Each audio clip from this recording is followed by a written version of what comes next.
네, 시골을 여행하던 중 예쁜 꽃을 발견해 가져와서 집에 옮겨 심은 뒤 개인 블로그에 자랑을 했습니다. 그런데 제 블로그를 본 한 네티즌이 저를 신고했다며 경찰서에서 연락이 왔는데요. 알고 보니 제가 가져온 그 예쁜 꽃이 바로 양귀비였던 것입니다. 갑자기 경찰 조사까지 받게 되니 너무 무섭습니다. 저는 정말 모르고 그 꽃을 가져와 키웠는데요. 이런 경우에도 처벌받을 수 있나요? 라고 보내주셨네요. 하필이면 또 이 꽃이 양귀비였네요. 법적으로 키울 수가 없는 건가요? 양귀비는 원래 대다수 안 키우는 걸로 제가 알고 있어서요.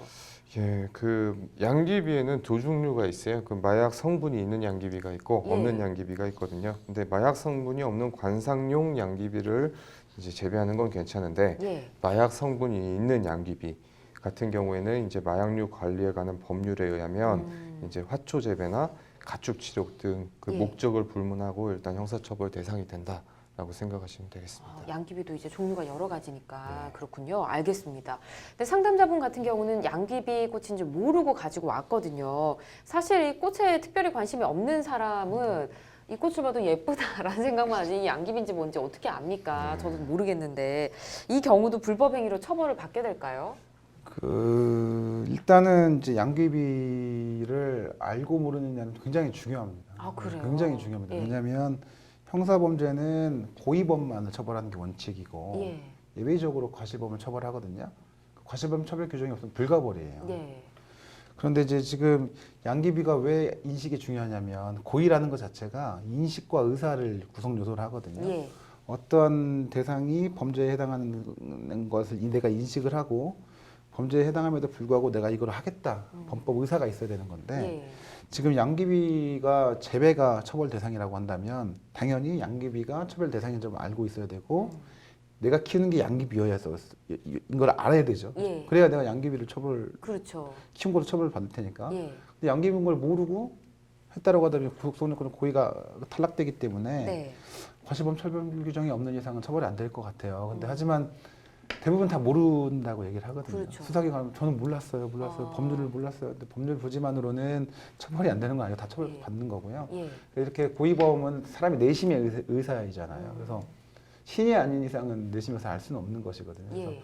그 구체적 행위에 이르기까지 여러 가지 사정들을 종합적으로 고려를 했을 때 이 정도면 인식이 있었다, 의사로 아. 봤다라고 판단을 하게 됩니다. 그 판단에 따라서 이제 네, 처벌을 맞습니다. 하느냐 마느냐 결정되는군요. 맞습니다. 블로그에 올리셨을 때도 아마 모르고 자랑을 했다고 했으니까 그렇겠죠. 알았으면은 예. 뭐 몰래 그렇죠. 키웠겠죠. 예, 그리고 자랑하지 않았겠죠. 예. 그런 사정을 봤을 때는 고의가 부정되지 않을까 생각을 하고 있습니다. 알겠습니다. 자, 만약 양귀비를 재배해서 판매를 했다면 이런 경우는 있어서는 안 되겠지만 이렇게 된다면 어떤 뭐 처벌을 받게 된다든지 이런 게 있을까요? 예, 그 양귀비에 마약 성분이 있잖아요. 네. 그래서 이제 마약류 관리에 관한 법률을 보면 이제 마약의 원료가 되는 식물을 재배한 사람은 네. 5년 이하의 징역 또는 5천만 원 이하의 벌금에 처한다라고 예. 규정을 되어 있고 이제 마약의 성분을 함유하는 이제 그 식물을 예. 재배해서 판매할 목적으로 재배한다라고 하면은 네. 1년 이상의 유기징역 그리고 재배해서 판매까지 실질적으로 이루어진 경우에는 예. 무기 또는 5년 이상의 징역에 처해질 수 있기 때문에 네. 네, 좀 주의를 기울이실 필요가 있겠습니다. 네, 알겠습니다. 근데 처음에는 몰랐을 수 있습니다. 근데 키우고 있다 보니 이 꽃이 양귀비구나라고 나중에 알게 된다면 그때 좀 어떤 조치를 취하는 게 가장 좋을까요? 몰랐다면은 뭐 그게 좀 알았다면 빨리 치워야겠죠. 아는 빨리, 순간 예. 빨리 치우는 빨리 게 폐기해야 선책인가요? 되겠죠. 네. 빨리 폐기하시고 예. 왜냐면 아까 우리 최 변호사님께서 말씀하셨던 것처럼 굉장히 무겁거든요. 마약류 관리 처벌 관련 법률은 1년 네. 이상 유기징역도 있고 5년 이상도 되고 그러니까 예.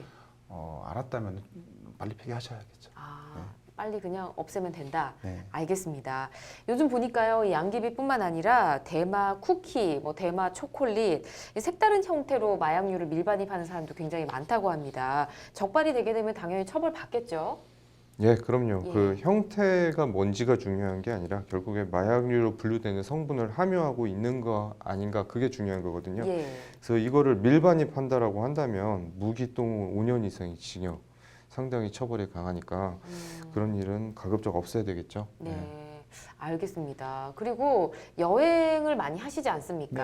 네네네. 여행을 하다 보면 대마가 합법인 나라를 가게 되거든요, 무조건. 근데 당연히 우리 법률방송에서 많이 얘기를 다루다시피 그 나라에서도 마약을 하면 안 되는 거잖아요. 근데 모르고 지금 얘기를 나눈 대마 쿠키라든지 뭐 초콜릿이라든지 마약류 차 성분 뭐 이런 걸 가지고 오는 경우도 있더라고요. 네네네. 이런 경우는 어떻게 봐야 될까요?